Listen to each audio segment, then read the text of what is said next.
यदि आप लोग पेपर प्लेट बिजनेस करना चाहते हैं तो मैं राहुल कुमार आपकी पूरी सपोर्ट करने तैयार हूँ।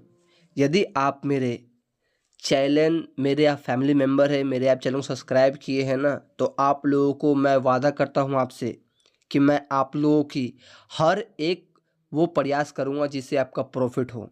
तो आज मैं आप लोग को इस वीडियो में कुछ ऐसी जानकारी दिया हूँ जो कि नए लोगों के लिए बहुत बेस्ट साबित हो सकता है।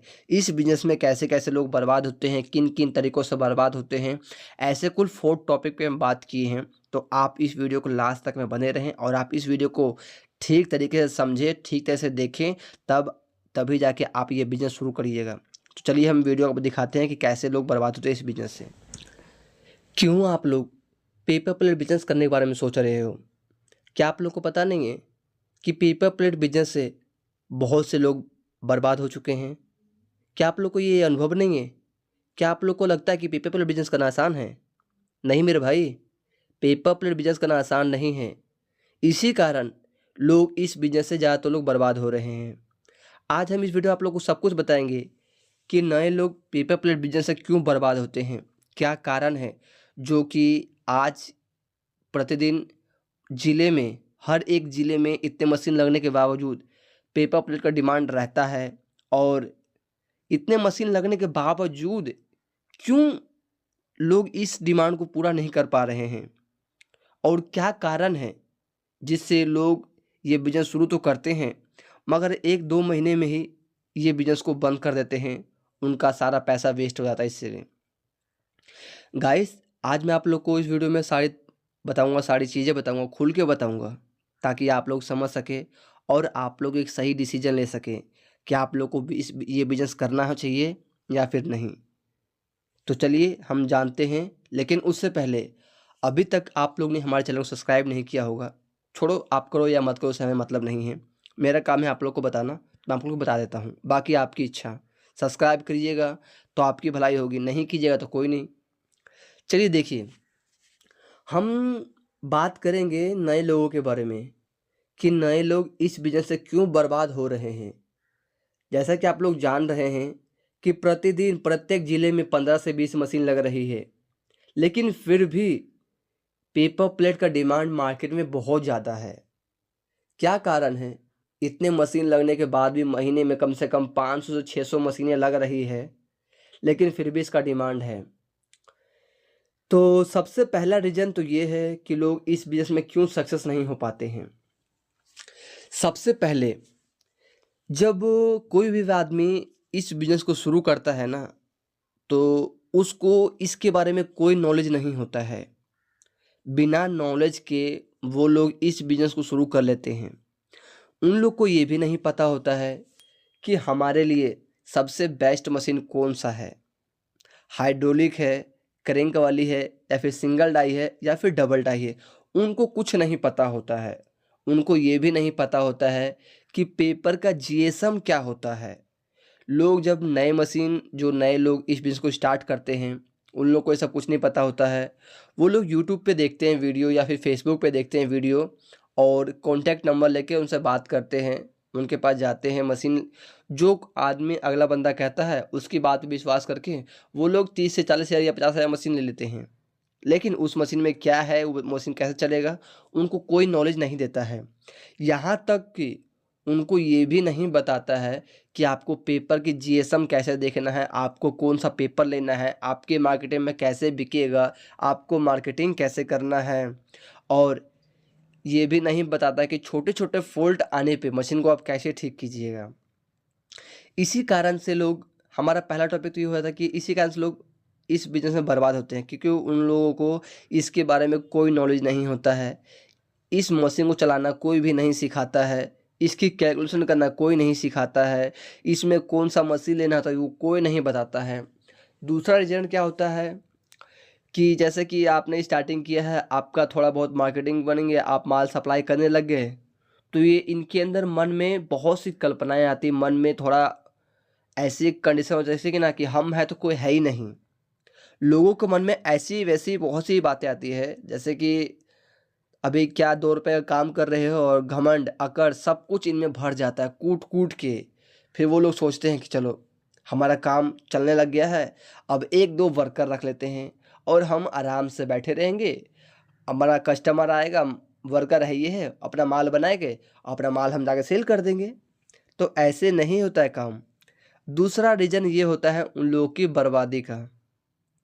अगर आपके मन में ऐसे विचार आता है तो आप समझिए कि आप इस बिज़नेस से बर्बाद हो फिर वो लोग क्या करते हैं कि वो लोग स्टार्टिंग जब हम करते हैं तो उन लोग को नहीं पता होता है कि यार हमें इतने रुपए का तो मटेरियल लेके आए हैं, इतने का हमारा मशीन हो गया है, इतना हमारा बिजली बिल हो रहा है, इतना लेबर कॉस्ट हो रहा है, हम पैकिंग कितने करें। अगर हम पैकिंग कर भी लेते हैं तो उसे हम मार्केट में सेल किस रेट में करें।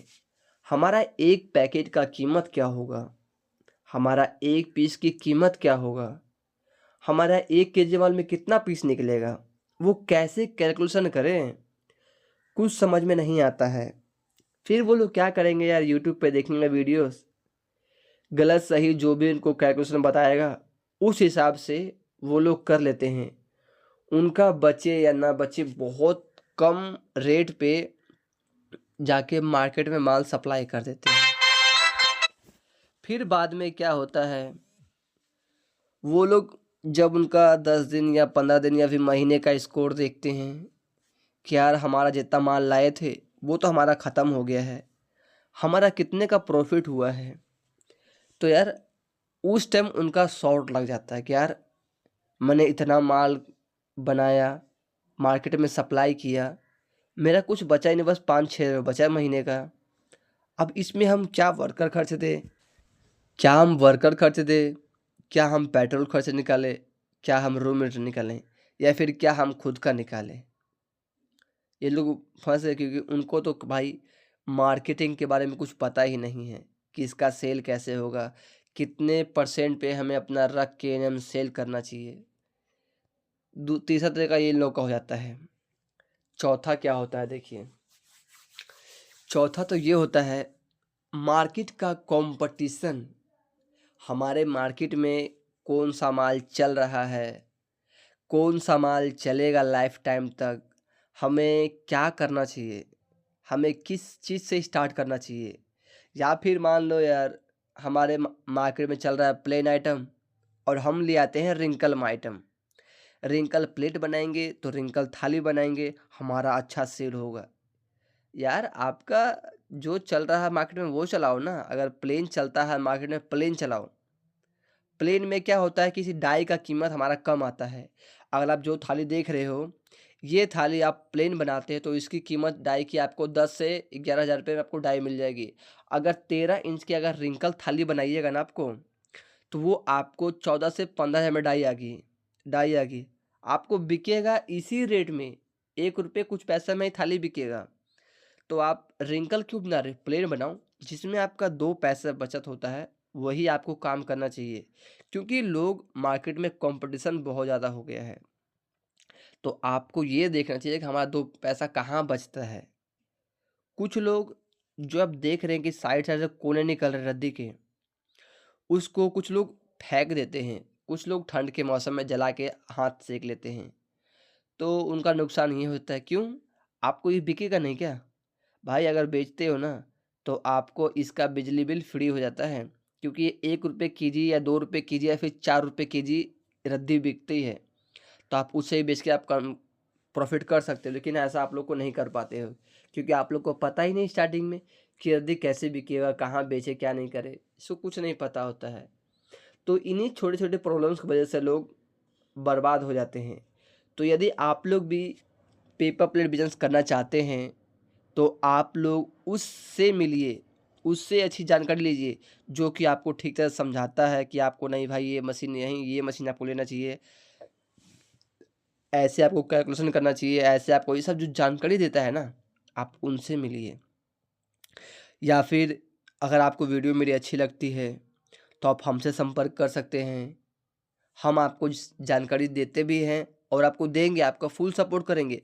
आप हमारे पास से मशीन लो या फिर ना लो, उससे हमें मतलब नहीं पड़ता है। लेकिन अगर आप मेरे पूरा वीडियो देखते हैं, मेरे आप सब्सक्राइबर्स हैं, मेरे आप फैमिली मेम्बर हैं, तो मैं आपकी सपोर्ट करने को तैयार हूँ।